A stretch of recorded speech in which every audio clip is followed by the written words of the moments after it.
avec Jean-Philippe et Marion, donc, qui vont partir sur le CES de Las Vegas avec IoThink Solutions. Bon, est-ce que vous pouvez nous présenter l'entreprise? Parce que dès qu'on est dans les objets connectés, c'est un peu ça, voilà. Bon, on ne sait plus très bien, hein, c'est des mondes compliqués, donc expliquez-nous ce que vous proposez. Alors IoThink Solutions, nous sommes éditeurs d'une plateforme IoT. Alors la particularité, c'est qu'on dit qu'on est une plateforme agnostique et interopérable. Alors agnostique, qu'est-ce que ça veut dire? Bien aujourd'hui, l'IoT, je pense qu'on sait tous que ça peut apporter du retour sur investissement, que ça peut apporter de la valeur ajoutée. Problème, 10 mois pour déployer un projet IoT aujourd'hui, toutes les études le montrent et par expérience on le voit. Alors pourquoi? Parce que l'IoT, c'est encore un marché fragmenté. Il y a énormément de fabricants, beaucoup de technologies différentes, beaucoup de technologies de réseaux de connectivité différents. Et quand on est un maître d'ouvrage, quand on est un client, qu'on a une idée en tête, eh bien c'est compliqué, ça reste compliqué. Donc nous on dit, ces 10 mois-là, on vous fait une promesse, on les passe à quelques jours, 10 jours pour déployer un projet. Alors comment on fait cette promesse? On tient cette promesse de passer de 10 mois à 10 jours, eh bien, grâce à cette plateforme agnostique. Alors ça veut dire quoi? Ça veut dire qu'on a une librairie publique de plus de 1000 capteurs aujourd'hui, déjà décodés. On travaille avec beaucoup de fabricants dans le monde entier et c'est nos clients qui nous aident à sourcer ces capteurs et on les rajoute dans la librairie publique. On a une librairie publique de connectivité, de protocoles, donc des LoRa, des Sigfox, NB-IoT, LTE-M, etc. C'est déjà prêt, donc on peut connecter ces capteurs avec la connectivité.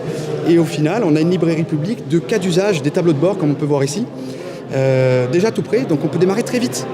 On peut voir très vite dans des démonstrateurs ce que ça donne et ensuite on va pouvoir accompagner le client dans son cas d'usage en personnalisant puisqu'on a une boîte à outils qui permet de faire des tableaux de bord sans compétences en informatique.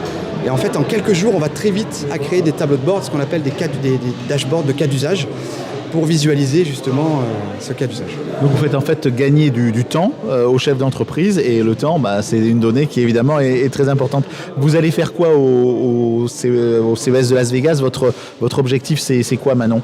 Alors notre objectif c'est essentiellement de rencontrer des clients potentiels à l'international. Donc on est déjà présent sur une vingtaine de marchés, mais d'en gagner encore plus, de se développer notamment aux États-Unis, en Amérique du Nord, un petit peu plus au Canada également, et de rencontrer de potentiels investisseurs, partenaires et voilà, de nouveaux clients. Les intégrateurs aussi?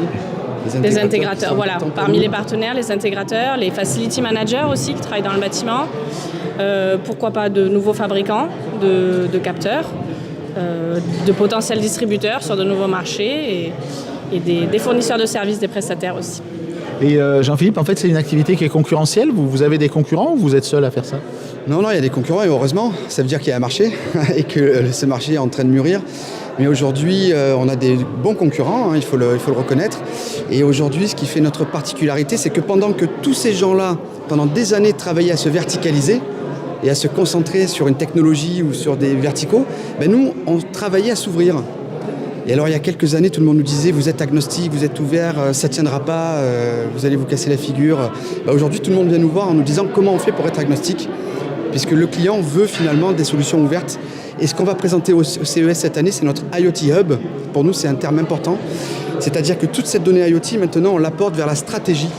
Et on se connecte au système d'information, les ERP, les CRM, la BI, l'intelligence artificielle pour faire de la maintenance prédictive. C'est ça l'avenir de l'IoT et nous on l'accompagne avec l'IoT Hub. Voilà, donc ne plus avoir peur de l'Internet des objets, on a des grands spécialistes dans notre région. Merci et bon courage pour cette étape importante du CES de Las Vegas début janvier. Merci. À bientôt. Bonne soirée.